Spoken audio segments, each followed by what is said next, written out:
Second part of the woman's life is reproductive age, and that is from 13 or 14 years till the menopause, that is average 45 years. And lot of things happen during this period.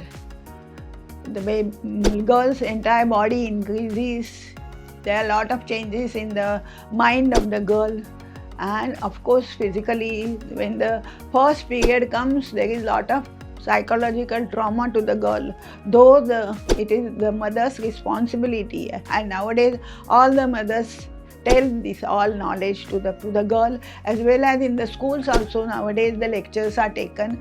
But even then, when exactly it happens, the girl is traumatized. Because she takes care, because earlier when there was no knowledge, it was very difficult for the girl and the parents, because they never knew how to tell the girl. And nowadays even the father tells the girl very easily because they are aware of it, and that is why the girl can take it easily. And as the periods start regularly, they become used to it.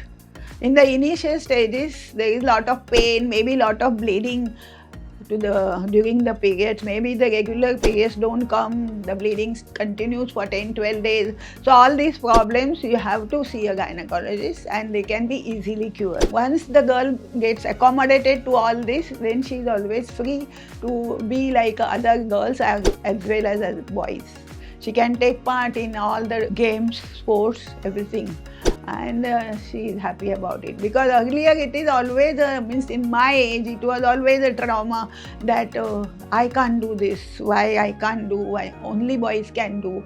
So nowadays everything the boy does, the girls can do, and they are very happy about it.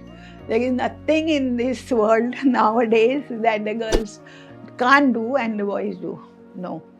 And that is why the girls become more confident and they can accept any challenge nowadays.